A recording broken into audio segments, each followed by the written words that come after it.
ஒரு சாரிடான் மாத்திரம் மிச்சம், அவ்வளோதான். ரெண்டு படத்தையும் நான் பார்க்குறதா இல்லை. இது என்ன ஹிஸ்டாரிக்கல் டாக்குமெண்ட்டா? பொங்கல் விழா கூட நடத்தினா ஆஸ்கர் கூட அதுக்கு வந்து ரெக்கமெண்ட் பண்ணிட்டோம். அதை பற்றி எனக்கு கவலையே கிடையாது. எந்த படத்தையும் தடை பண்ண வேணாம். மக்களுக்கு நல்லா தெரியும் எது உண்மை எது பொய்ன்னு தெரியும். ஒரு சாரிடான் மாத்திரம் மிச்சம், அவ்வளோதான்.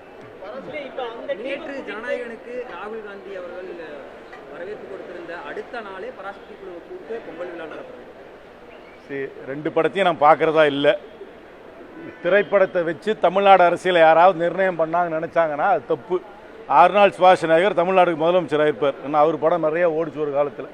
அதனால் திரைப்படத்தை வச்சு நீங்கள் என்னமோ தமிழ்நாடு அரசியலையோ தமிழ்நாடு ஒரு நரேட்டிவையோ மக்களுடைய எதிர்பார்ப்பையோ மக்களுடைய மனநிலையோ யாராவது வெளிப்படுத்தலாம்னு நினச்சாங்கன்னா தமிழ்நாட்டு அரசியல் புரிதல் இல்லாமல் அவர்கள் வந்து நடந்து கொள்கிறார்கள் என்று என்னுடைய அர்த்தம். இது என்னை பொறுத்த வரைக்கும் ரெண்டுமே ஒரு கமர்ஷியல் ஆர்கனைசேஷன்ஸ் படம் எடுத்திருக்காங்க. அவர்களுக்கு லாபமோ நஷ்டம் வரதை பற்றி எனக்கு கவலை கிடையாது. இது எந்த நரேட்டிவையும் செட் பண்ண போகிறதில்ல. அந்த ரெண்டு படத்தையும் நான் பார்க்குறதாகவும் இல்லை.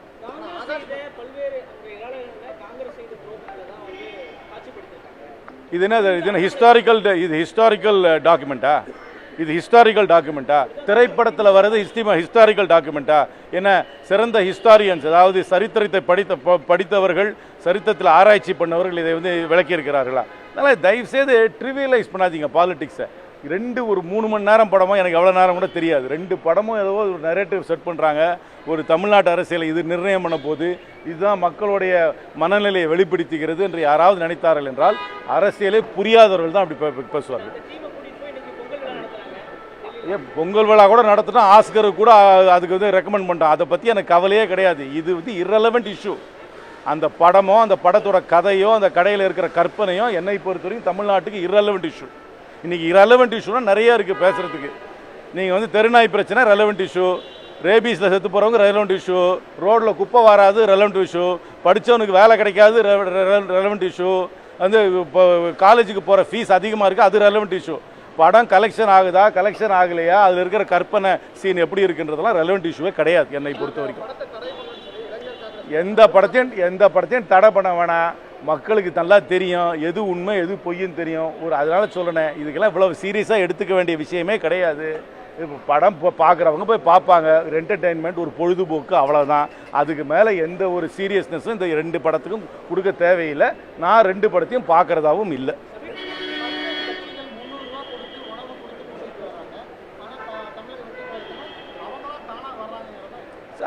அதுலேருந்து என்ன வித்தியாசம்னா அது வந்து ஒரு ரசிகர் மன்றமாக இருக்கிறது. அதனால சூப்பர் ஸ்டாரை பார்க்கறதுக்கு ரசிகர்கள் வருகிறார்கள் என்பதுதான் எடுத்துக்கொள்ள வேண்டும். கொள்கை பிரகடனம் செய்வதற்காக அந்த கூட்டம் வந்து கேட்கறதுக்கு வரல.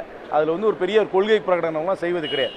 ஒரு பெரிய நடிகர் ஒத்துக்கிறேன், பெரிய பாப்புலர் நடிகர்ன்றதை ஒத்துக்கிறேன். அதுக்கு ஒரு ஃபேன் ஃபாலோவிங் இருக்குது. அந்த ஃபேன் ஃபாலோவிங்காக கூட்டம் வருகிறது. ஆனால் அரசியல் கட்சிக்கு அப்படி கிடையாது. ஏன்னா அவங்க வந்து மேடை பேச்சு அதெல்லாம் கேட்கறதுக்கு இன்ட்ரெஸ்ட் நிறைய பேர் குறைஞ்சி போச்சு. இப்போ இருக்கிற சோஷியல் மீடியா வந்ததுனால நேரில் வந்து தான் ஒரு பேச்சை கேட்க வேண்டும் என்று யாருக்கும் இனிமேல் விருப்பம் கிடையாது. அதுவும் நீண்ட உரையெல்லாம் கேட்கறதுக்கு யாரும் தயாராக இல்லை.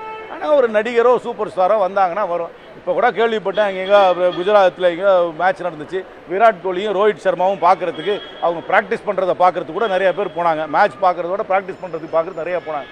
ஒரு இந்தியாவில் ஒரு ஃபேசினேஷன் உலகம் எங்கும் இருக்குது. இதே மாதிரி பாப் ஸ்டார்ஸ் வந்தாலோ ஒரு பெரிய பாடகி வந்தாலோ நிறைய பேர் போவாங்க. அதனால் அது ஒன்றும் புதிய டெய்லர் ஸ்விஃப்ட்னு ஒரு உலகத்தில் ஒரு பெரிய பாடகி இருக்குது.